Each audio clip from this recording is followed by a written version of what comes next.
प्रिय विद्यार्थियों नमस्कार। हिंदी की ऑनलाइन शिक्षण व्यवस्था में आप सबका हार्दिक अभिनंदन स्वागत। आइए प्रारंभ करते हैं हिंदी का शिक्षण। आज हिंदी शिक्षण में हम अध्ययन करेंगे हिंदी पाठ्य पुस्तक कक्षा 10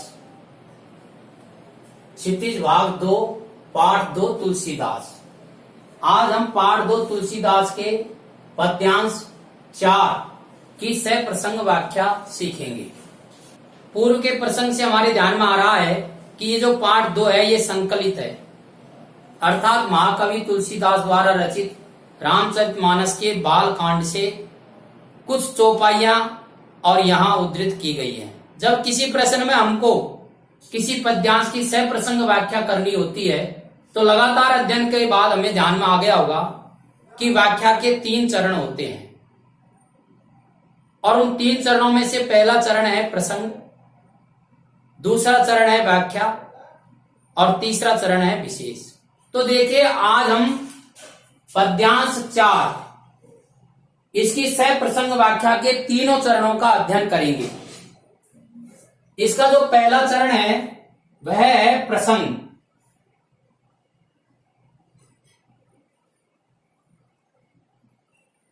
इस प्रसंग को संदर्भ भी कहते हैं।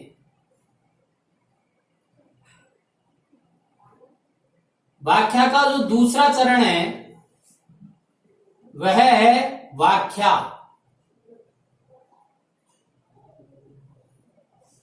इस व्याख्या को भावार्थ इस नाम से भी पढ़ा जाता है। और तीसरा चरण है विशेष। मैं आपको साथ के साथ ये भी बता देना चाहता हूं कि इस विशेष के अंदर भी कुछ उपबिंदु हैं, जैसे भाषा,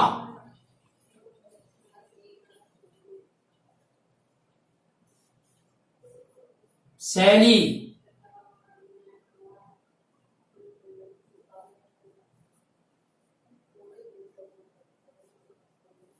शब्द प्रयोग,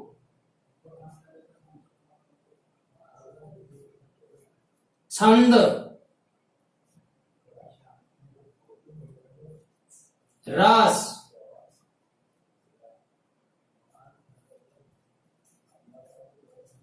अलंकार,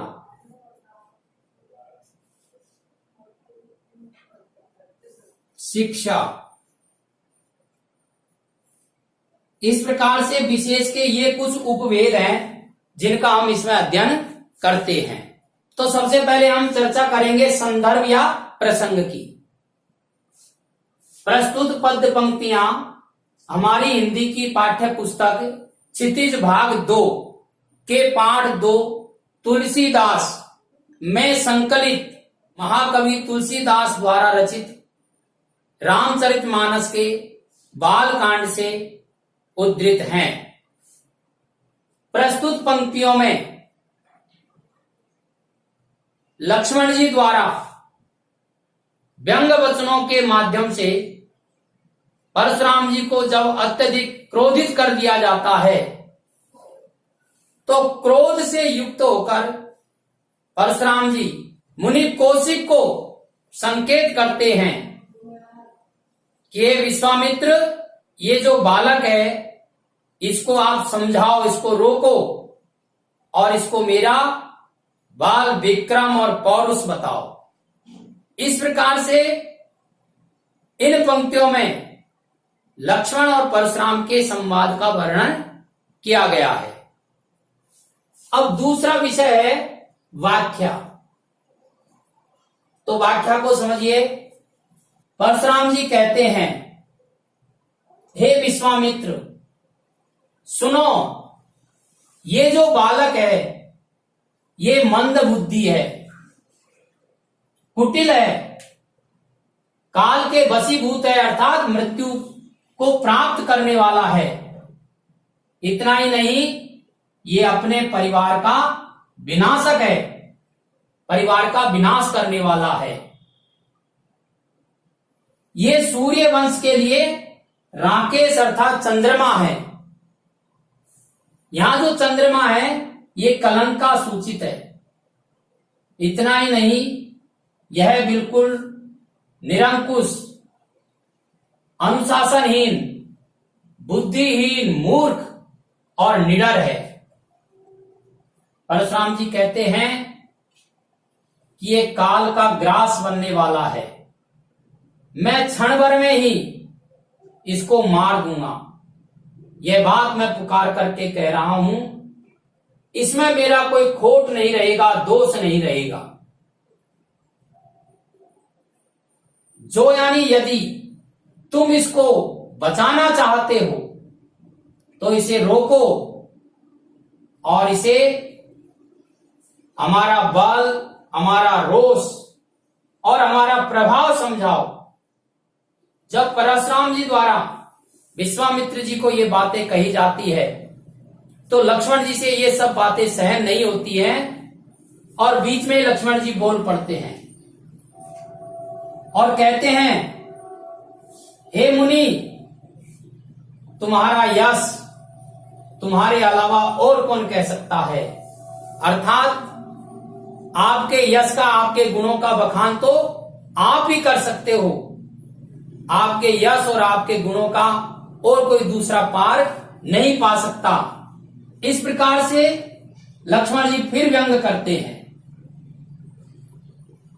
परशुराम जी से कहते हैं, आपने अब तक अपने मुंह से अपनी ही प्रशंसा कई प्रकार से की है और कई बार की है, उसके बाद भी यदि आपको संतोष नहीं हुआ है, इतनी प्रशंसा करने के बाद भी आप संतुष्ट नहीं हुए हैं, तो आप और प्रशंसा कर लीजिए अपनी। लेकिन ये जो आपका क्रोध है, इसको रोक करके इस असह्य दुख को सहन मत कीजिए। क्यों? क्योंकि आप तो वीरव्रती हैं, धैर्यवान हैं, कभी भी क्षुब्ध नहीं होने वाले हैं। इसलिए आपके द्वारा यदि किसी को गाली दी जाती है, अपशब्द कहा जाता है, तो यह आपको शोभा नहीं देता है। मैं एक बात कहता हूं, जो सूर होते हैं, वीर होते हैं, वे युद्ध क्षेत्र में करनी करते हैं, अपने कर्तव्य का पालन करते हैं, अर्थात युद्ध करते हैं। किसी दूसरे के सामने अपनी प्रशंसा नहीं करते हैं, डींग नहीं हाँकते हैं। लेकिन जो कायर लोग होते हैं, शत्रु के समर में विद्यमान होने पर स्वयं की प्रशंसा करते हैं, डींग हाँकते हैं, युद्ध नहीं करते हैं। इसलिए आप सूरों जैसा काम करिए, कायरों जैसा नहीं। अब इस प्रकार से लक्ष्मण की बातों को सुनकर के अब परशुराम जी का क्रोध और अधिक बढ़ जाता है और क्रोधित होकर के परशुराम जी क्या कहते हैं, इसका अध्ययन हम अगले वीडियो में करेंगे। इस प्रकार से ये हमारा दूसरा जो बिंदु है व्याख्या का, ये पूरा होता है। अब तीसरा बिंदु है विशेष। तो विशेष में हमें क्या लिखना होता है? भाषा। तो ये जो संपूर्ण पद्यांश है या ये जो चौपाइयां हैं, तो हम लिखेंगे प्रस्तुत पद्यांश की भाषा अवधि है। यह पद्यांश प्रबंध शैली में लिखा गया है। शब्द प्रयोग इस पद्यांश के अंतर्गत तत्सम तद्भव शब्दों का प्रयोग हुआ है। छंद प्रस्तुत पद्यांश चौपाई एवं दोहा छंद में लिखा गया है। रूपक अलंकार का प्रयोग हुआ है, रौद्र रस का प्रयोग हुआ है और शिक्षा पद्यांश से स्वयं की प्रशंसा स्वयं के मुंह से नहीं करनी चाहिए, इस प्रकार की शिक्षा मिलती है।